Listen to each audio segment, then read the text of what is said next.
घटना बांका जिला अंतर्गत रजौन प्रखंड के संझा श्यामपुर पंचायत का वार्ड संख्या 1 में घटी, जो जोहराचक रैपुरा कहलाता है, जहां समेकित बाल विकास सेवा परियोजना रजौन बांका आंगनबाड़ी केंद्र रैपुरा केंद्र संख्या 8 की भवन बुधवार देर रात्रि 9 बजे भरभरा कर गिर गई। गनीमत रही कि यह वक्त सुबह विद्यालय में बच्चों के पढ़ने का नहीं था, वरना यहां मौजूद सेविका, सहायिका सहित नामांकित 40 छोटे छोटे नौनिहाल बच्चे इस मलबे के नीचे दबे होते और कई एक की जान चली गई होती। कहने का तात्पर्य यह है कि पुराने आंगनबाड़ी केंद्र की बनी मकान, जिसका अस्तित्व अब लगभग समाप्त हो चुका है, बावजूद इसके बनने के बाद आज तक रिपेयरिंग नहीं हो पाई है, जिसकी छतों की चट्टानें गिर रही है, छड़ अंदर से दिख रहा है। वहाँ 40 बच्चों सहित विद्यालय कर्मी अपनी जान जोखिम में डालकर बच्चों को शिक्षित करने की जिम्मेवारी का निर्वहन कर रहे हैं। ऐसी स्थिति में सूचना उपरांत भी अगर प्रखंड स्तरीय पदाधिकारी अगर मौके पर नहीं पहुंचते हैं, तो इससे बड़ा दुखद इस लोकतांत्रिक और पंचायती राज व्यवस्था के अंदर क्या हो सकती है। समाचार प्रेषित किए जाने तक कोई भी पदाधिकारी उक्त स्थान पर जायजा लेने नहीं पहुंचे।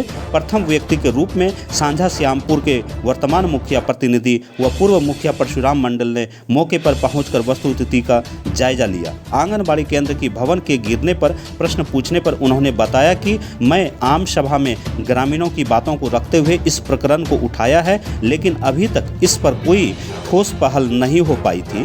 गनीमत रही कि यह भवन बुधवार को रात्रि के 9 बजे ढही। अगर यह घटना विद्यालय पठन पाठन के समय घटती तो एक बहुत बड़ा हादसा संभव था। मैं ईश्वर का प्रार्थी हूं जो यह भयानक हादसा टल गया। सेविका पति ने जानकारी दी और उन्होंने कहा कि इसकी जानकारी सेविका ने एलएस रजौन को मोबाइल के माध्यम से दी है।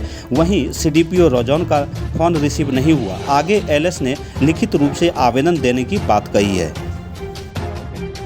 मैं यहाँ के ग्रामीण से बात करना चाहूँगा और पंच भी बगल में हैं, उनसे भी बात करना चाहूँगा।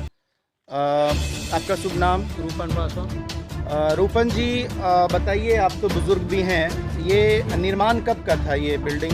ये 97 का 97 का है। और 97 के बाद क्या कभी रिपेयरिंग का कार्य इसमें हुआ था? नहीं, कभी नहीं हुआ। नहीं। तो एक तरह से तो समझिए कि ये हादसा होते होते बच गया। हादसा होता कि हम दोनों भाई यहीं पर बैठे थे, यहीं पर बैठे थे, यहीं पर बैठे थे हम दोनों भाई। और ये जो गिरा पूरा हम लोग जो उसे राख जो उड़ा, क्या कहते हैं, धूल कण वगैरह, तो हम लोग तो एकदम वही गए। तो हाल मेरी मस्त रहा कि हम लोग उधर नहीं बैठे थे। संजोग जो था भगवान बचाने वाला, ये भी यहाँ पर बैठे थे साहब। जब गिरा हराम फिक्र का आवाज, तब दोनों भाई कुछ झलक नहीं रहता इतना। मुखिया जी ने कहा था कि इसके लिए हम लोगों ने संज्ञान भी उठाया है। कितना बार हम लोग कहे कि देखिए इसका धूप क्या है, क्या जन के लिए कब गिर जाएगा कि क्या होगा। मुखिया जी इस पर थोड़ा सा पहल कीजिए। दूसरा कोई स्कूल नहीं है यहाँ, बाल बच्चा को कहाँ पढ़ाने के लिए जाएंगे? सही बात। इसके लिए हम इनको कई बार बोले, अब ये बेचारे भी वहाँ लिख करके दिए हैं और अभी तक नहीं हुआ। अभी लास्ट में देखिए मकान के अपने दिया, इसमें पानी इतना रहता है साहब। ठीक है, आप क्या हैं यहाँ पे? क्या नाम है आपका? माधुरी देवी। कैसे हुआ ये? पहले से सर हम लोग खाना वहाँ पे बना रहे थे, बच करके, जब मतलब बार बार चट्टान इसका गिरता था, हम लोग खाना चढ़ाते थे, वहाँ बैठते थे यहाँ बाहर में। यानी पहले से ही इसका छत धीरे धीरे गिर रहा था, उसके बाद ये अचानक कल रात तो में। कारण बस ऐसा है जो कि हड़ताल में थे, या तो मेरी मौत होती या तो बच्चे सबकी मौत होती। सही बात है। यानी गुरुवार की रात में ये घटना घटी, 9:30 बुधवार की रात 9 बजे। आप पंच हैं, क्या नाम है? कब पता चला आपको ये? हम लोग तो रात में पता चल गया, हम लोग ग्रामीण यहीं का पंच। अच्छा। जैसे पता चला हम लोग देखने के लिए आए हैं और इसी में देखें गिरा हुआ बड़ा। आपका नाम, शुभ नाम? बिहार लाल पासवान। क्या आप बताना चाह रहे थे? कुछ सीडीपीओ मैम या समथिंग कुछ ऐसे बोल रहे थे? आप बताइए। अच्छा। वो रात ग्रामीण लोग जानकारी दिए कैसे उसे घटना हो गया, आंगनबाड़ी आपका गिर गया है, आप आगे देखिए अपना व्यू। रात में आने से कोई साधन नहीं था। अच्छा। तो आए देखें, फिर मुखिया जी को बोले सुबह कि मुखिया जी ऐसे आंगनबाड़ी में हो गया है। कल मुखिया जी बोला कि आप अपना डिपार्टमेंट बोल दीजिए। अब महिला को फोन किए, महिला को बोला कि आप मुझे पहुँचा दीजिए। सीडीपीओ मैम से बात हुई? मैं उसको कॉल किया, लेकिन अभी तक रिसीव नहीं की। ये स्थिति है यहाँ के पदाधिकारियों का, जहाँ की बिल्डिंग गिरने के बाद